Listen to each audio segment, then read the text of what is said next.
Police প্রশাসন বললেই তো আর সব কিছু বেআইনি হয়ে যায় না। কয়েকদিন আগে দেখেছেন যে একজন পুলিশ আধিকারিকের জেল হয়েছে, তাহলে তারা তো ন্যায়সঙ্গত কাজ করতে গিয়েই জেলে গেছেন। এরকম বহু ঘটনা পাবেন বিভিন্ন রাজ্যে।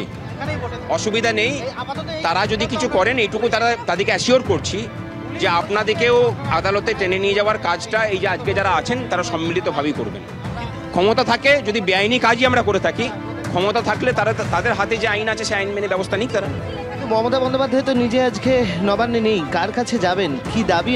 উনি তো অনলাইনে বেশ পারদর্শী, মানে টেকসাবি ভদ্র মহিলা, আমাদের থেকে হয়তো টেকনোলজিটা ভালো বোঝেন। এখানে তো পাড়ায় সমাধানের জন্যই আমরা এসেছি, নবান্নের পাড়া, এটা পাড়ায় পাড়ায় সমাধানে চালু করছেন। এই পাড়ায় সমাধান দিয়েই ওনার স্বপ্নের প্রকল্পটা বাস্তবায়িত হোক, মানে শুরুয়াতটা হোক আর কি, যাতে করে রাজ্যের মানুষ বুঝতে পারে যে হ্যাঁ প্রকৃত পাড়ায় সমাধানটা মানে পাড়াতেই সমাধান হবে আর কি। আকাশে মেঘের মাঝে মাঝে ঘনঘটা দেখতে পাচ্ছি, তার মাঝখানে আপনাদের এই অবস্থান কিভাবে চালাবেন? বর্ষাকালে বৃষ্টি হবে তো খুব স্বাভাবিক। আপনি গ্রীষ্মকালে আন্দোলন করবেন, গ্রীষ্মকালে রোদ সহ্য করবেন না, শীতকালে ঠান্ডা সহ্য করবেন, এরকমভাবে মানে আইএসের আন্দোলন হয় নাকি? তাই এখানে কি আবার অস্থায়ী ছাউনি করার পরিকল্পনা রয়েছে? প্রয়োজন পড়লে হবে একদম। কিন্তু এখানে থাকবে কতক্ষণ, মানে কতক্ষণ অবধি থাকবে? এই কতক্ষণের সময়সীমাটা কিন্তু আমাদের হাতে নেই, এটা এখানে যারা প্রশাসন আছেন তাদের হাতে। আমরা দাবি পূরণের জন্য এসেছি, দাবি মেটানোর কাজটা কারা করবেন? প্রশাসন কি করতে হবে? অবশ্যই প্রশাসন তাদের দাবি যতক্ষণ না মেটাচ্ছেন ততক্ষণ তারা এখানে থাকবেন, প্রয়োজনে অস্থায়ী ছাউনি করবেন, এমনটা তাদের বক্তব্য। একেবারে এভাবেই তারা রাস্তায় বসে থাকবেন যতক্ষণ না দাবি পূরণ হচ্ছে, একেবারে স্পষ্ট করে জানাচ্ছেন আন্দোলনকারীরা।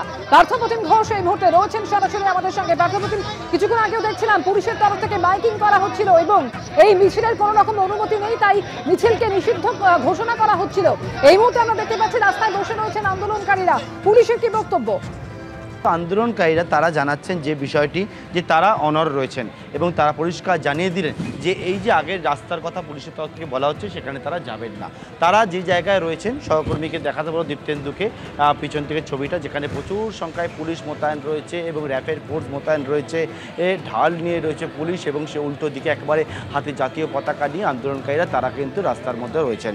তারা বলছেন যে যতক্ষণ না পর্যন্ত ব্যারিকেড খোলা হচ্ছে বা তারা নবান্নের দিকে যেতে পারছেন, কারণ তারা তাদের যে দাবি দেওয়াগুলো নিয়েছিলেন সেই দাবি দেওয়া পূরণের জন্য নবান্নে যেতে চান এবং সেই ব্যারিকেড না খোলা হলে তারা এই রাস্তার মধ্যেই বসে থাকবেন। এই যে রাস্তা রয়েছে সেই রাস্তার সম্পূর্ণ যে প্রান্তগুলো রয়েছে সেই প্রান্তে দেখতে পাচ্ছি চারিদিকে আন্দোলনকারীরা তারা কিন্তু এখানে রয়েছেন এবং থেকে তাদের যে দাবিগুলো রয়েছে সেই দাবি পূরণের দাবিতে তারা রাস্তায় নেমে এখন আন্দোলন করছেন।